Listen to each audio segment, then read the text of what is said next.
Hello dear students, आज संधारित्र के ऊपर एक नया टॉपिक और उस टॉपिक में आज स्टडी करेंगे। जैसे आप लिखा वो देख रहे हैं, ठीक है। तो ज़्यादा बड़ी हेडिंग है, देख के डरिए नहीं। क्या पढ़ते हैं? समांतर प्लेट संधारित्र की धारिता जब उसकी प्लेटों के बीच में आंशिक रूप से पराविद्युत पदार्थ रखा। ठीक है, अभी तक जो आपने स्टडी किया है उसमें आपने देखा था कि किस तरह से पराविद्युत पदार्थ रखने पर किसी संधारित्र की धारिता पर क्या इफेक्ट पड़ता है। ठीक है, आज देखेंगे कि अगर उसकी प्लेटों के बीच में अगर किसी पराविद्युत पदार्थ की टी मोटाई की छड़ रख दी जाए, प्लेट रख दी जाए, तो उसके ऊपर क्या इफेक्ट पड़ता है। ठीक है, तो ये चित्र जो आप सामने देख रहे हैं डायग्राम, उसको तो आप इजीली समझ गए होंगे कि उसमें क्या है कि एक प्लेट का आपने नाम दे दिया, एक्स प्लेट कह दीजिए। इसको आवेशित करने के लिए दिखा दीजिए कि इसको चार्ज दिया गया है। दूसरी प्लेट वाई जो नेगेटिवली चार्ज है। इन दोनों प्लेटों के बीच की दूरी स्मॉल डी से दिखा दीजिए। पहली कंडीशन ये है, ठीक है। अभी पूरा चित्र एक साथ नहीं बनाऊंगा। तो पहली कंडीशन ये है, जब आपने एक्स और वाई प्लेटों जिनके बीच की दूरी स्मॉल डी है को आपने रखा है और इनके बीच में क्या है, वायु है। इस समय ये मान के चल रहे हैं कि इसके अंदर क्या है, वायु है। ठीक है, तो इस समय इसके बीच में इलेक्ट्रिक फील्ड इंटेंसिटी कितनी होगी उसका मान।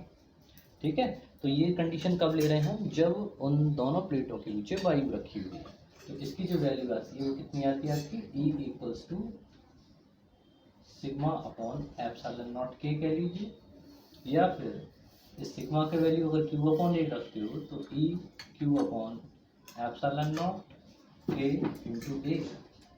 ठीक है, अब यहाँ पर जब कह रहे हैं कि प्लेटों के बीच में क्या है, वायु है, प्लेटों के मध्य वायु।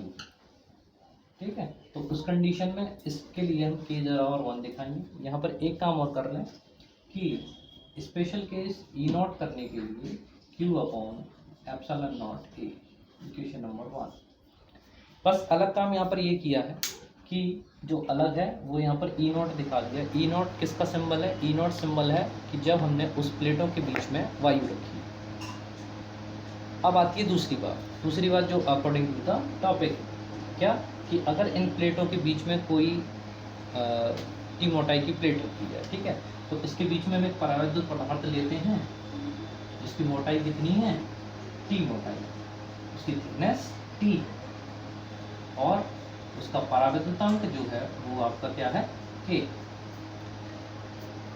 तो जब वायु स्थिर थी तब के की जगह आपने 1 कर दिया था, लेकिन अब इन दैट कंडीशन आप के की जगह पर के ही रखे रहने दी जाएंगे। ठीक है, और इस प्लेट के अंदर इलेक्ट्रिक फील्ड इंटेंसिटी कितनी हो जाएगी, जितना ऊपर ये लिखी हुई।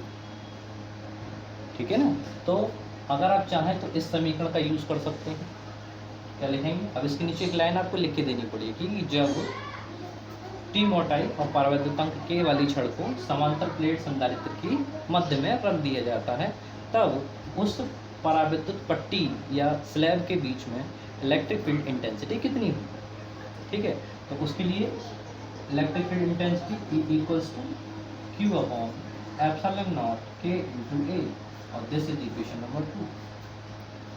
ठीक है भाई, अब इसमें एक चीज़ और ध्यान रखिए और जरा सोच के बताइए कि ये इलेक्ट्रिक फील्ड इंटेंसिटी कितने भाग में है, केवल टी भाग में है।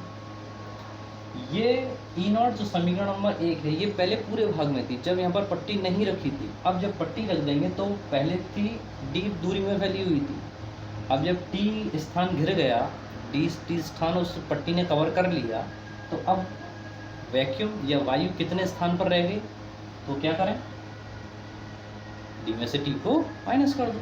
ठीक है, तो ई नॉट जो है वो दिमाग में रखिए कितने भाग में है, ई नॉट जो है वो केवल कितने भाग में है, डी माइनस टी भाग में है, इतनी दूरी में है इलेक्ट्रिक फील्ड इंटेंसिटी।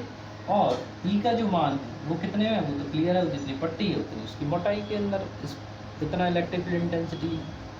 ठीक है, हमारा टारगेट है इसकी अंदर कैपेसिटेंस या इसकी धारिता ज्ञात करना, जब पराविद्युत पट्टी को समांतर प्लेट संधारित्र के बीच में रख देंगे। तो क्या करें, अब बात चलती है इसके पोटेंशियल के ऊपर। पोटेंशियल इसका टोटल निकालो, तो पोटेंशियल इसका जो टोटल निकाला जाएगा वो वायु जितने स्थान में है उसका V1 कह लो, प्लस जितने स्थान में पराविद्युत प्लेट रखी हुई है वो V2 कह लो।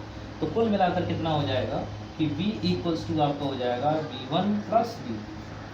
या हिंट में लिख देता हूँ, ये किसके लिए, जब एयर रखी गई है और V2 किसके लिए है, जब क्या है पारगम्यतांक के वाली प्लेट रखी हुई है, ये उसके अंदर विभव है। तो इन दोनों का टोटल निकाल दोगे, ठीक है, तो उस पूरे जो समांतर प्लेट संधारित्र के बीच में कितना पोटेंशियल वर्क कर रहा है इसका मान पता चल जाएगा।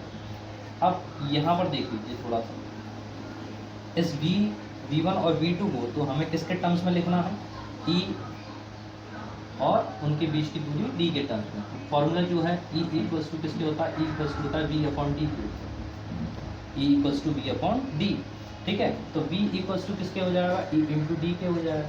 देखिए समान समझाने का पैटर्न होता है, एक तरीका होता है, बाकी तो सब पढ़ाते हैं, सब सिखाते हैं, सब अच्छा पढ़ाते हैं, ठीक है, बस तरीका क्या क्या है वो अलग होता है। तो यहाँ पर मेरा जो तरीका है, मैं अपने स्टूडेंट्स को इस तरह समझाता हूँ कि यहाँ पर पोटेंशियल से लेके चलो, यहाँ पर आपको एक निकालना है V1 और एक निकालना है V2, किसकी सहायता से निकालोगे, तो जब V1 की बात कर रहे हैं तो एयर ली जाएगी, तो एयर के लिए कौन सा वाला समीकरण था, समीकरण ए, ठीक है ना।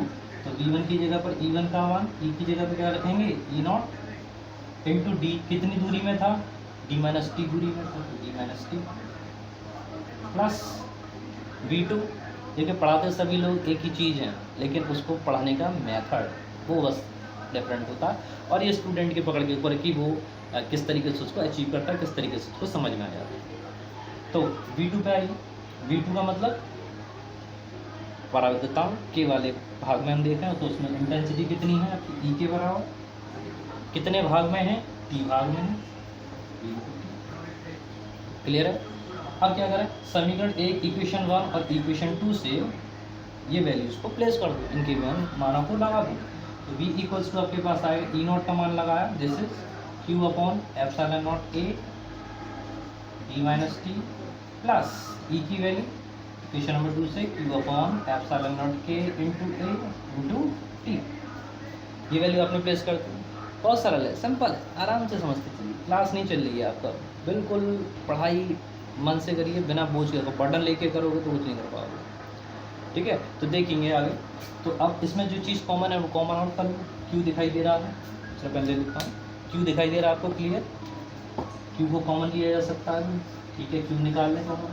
ε0 A है, ε0 A को कॉमन निकाला जा सकता है, ठीक है। तो ये चीज़ें जब आप कॉमन ले लोगे तो अंदर क्या बचेगा, अंदर आ जाएगा Q, ये तो कॉमन आ गई, Q/ε0 इंटू A, अंदर बचेगा D-T, ये बच गया, और इधर बचा T/K, ये फैक्टर यहाँ पर शेष रह गया। अब बात चलती है electric field C, capacitance C क्या कहता है, C वही कहता है, C बराबर किसके, देखिए फॉर्मूला अभी तक लिखा हुआ है, तो C इक्वल्स टू किसके है, Q/V के, ठीक है। तो Q/V को नीचे लेके आना है, तो यहीं पर अगर Q/V कर दें तो ε0 इधर चला जाएगा, तो you can write also that Q/V this is equals to ε0 A, ये फैक्टर उतर गया, और ये पूरा फैक्टर जो मल्टीप्लाई में ये अपॉन में पहुंचेगा, अपॉन D-T प्लस T/K, और यही आपकी वैल्यू किसके बराबर हो जाती है, यही वैल्यू आपकी C के बराबर हो जाती है। तो C equals to Q/V, value निकालिए, मान निकाला, ये समीकरण आपके पास आ गया। तो C equals to Q/V equals to ε0 D-T plus T/K। तो इस तरीके से हमने देखा कि किस तरह से, एक बार थोड़ा सा क्विक रिवीजन कर लेते हैं, दोबारा से समझा देता हूँ। करना क्या है, दो समांतर प्लेटों के बीच में हमें एक पराविद्युत पदार्थ T मोटाई पराविद्युतांक K वाली छड़ रख के उसकी विद्युत क्षेत्र की विद्युत संधारिता पता करनी है, ठीक है, कैपेसिटेंस के लिए सूत्र निकालना है।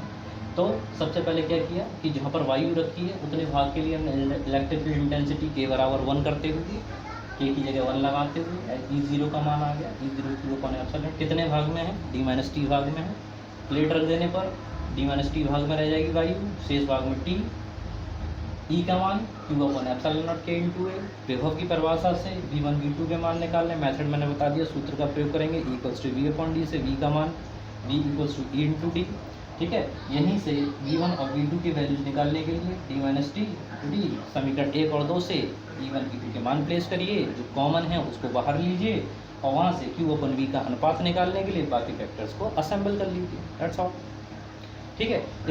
इसी बात को थोड़ा सा और आगे बढ़ा देते हैं, ये आप नोट में करके चलना, और नोट में थोड़ा सा अलग है कि अगर यहाँ पर मान के चलो, इसको नोट में करके लिखिएगा अपने पास अलग से, अगर कई सारी प्लेटें रखी हुई, ठीक है, अब क्या है कि कई सारी प्लेटें अगर रखी हुई हैं तो हम क्या करेंगे कि सी की जो वैल्यू है, जैसे यहीं पर अगर समझा दें कि एक प्लेट ये रखी है, इसका परावर्तनांक K1 है और उसकी मोटाई T1 है। एक और प्लेट रख दो भाई इसके बगल में, जिसकी मोटाई कितनी हो, थिकनेस हो T2 और परावर्तनांक हो K2। ठीक है, एक और लगा दीजिए। ये थोड़ा कंपटीशन के पर्पज़ से आप समझ लीजिएगा, मतलब कई सारी प्लेटें अगर रखी हों तो यही इसी सूत्र में बनाया जा सकता है, इसलिए मैं यहाँ पर बता रहा हूँ। और थिकनेस इसकी T3 और परावर्तनांक K3। ठीक है, तो अब इसी फॉर्मूले में हम क्या लिख सकते हैं, समझ में आ गया हम क्या कर रहे हैं। अब इसको अपने पास जब नोट लिखो तो नोट में नया डायग्राम बनाना है, ये साइड है। ठीक है, नोट में ये वाला नया डायग्राम बनाना, क्योंकि केवल एक प्लेट के लिए ये ऊपर वाले टॉपिक के साथ था। जब आपने 3 प्लेटें रख दी तो उसके लिए आपको दूसरा वाला डायग्राम दिया। ठीक है, तब उसमें ये बना दीजिए और लिखेंगे क्या उसमें आप ये लिखिए कि जब समांतर प्लेट संधारित्र की धारिता जब उसकी प्लेटों के मध्य में कई सारी T1, T2 और T3 मोटाई की प्लेटें रखी हों, जिनके परावर्तनांक क्रमशः K1, K2 व K3। ठीक है, तो उस स्थिति में संधारित्र की धारिता कितनी होगी, तो उसका फॉर्मूला हम देखने जा रहे हैं। तो उसका मान जो आप लिखोगे, ये लिखोगे C = ε0। ये देखो अपने आप ही बताते चलोगे। ठीक है, तो यहाँ पर स्टार्ट करते हैं, यहाँ से स्टार्ट किए, यहाँ देखा D - T था जब केवल T था, यहाँ पर 3 है, T1, T2, T3। तो इन तीनों को जोड़ के इसमें से घटा दो D में से, मैं D को ही तो कम करेंगे वो, तो क्या हो जाएगा, दिस इज, मतलब ब्रैकेट ले लेते हैं मीडियम वाला, D माइनस अंदर ब्रैकेट में क्या आ जाएगा T1 + T2 + T3। समझ में आ गया सभी के। ठीक है, मतलब ब्रैकेट लगा के बंद करो, फिर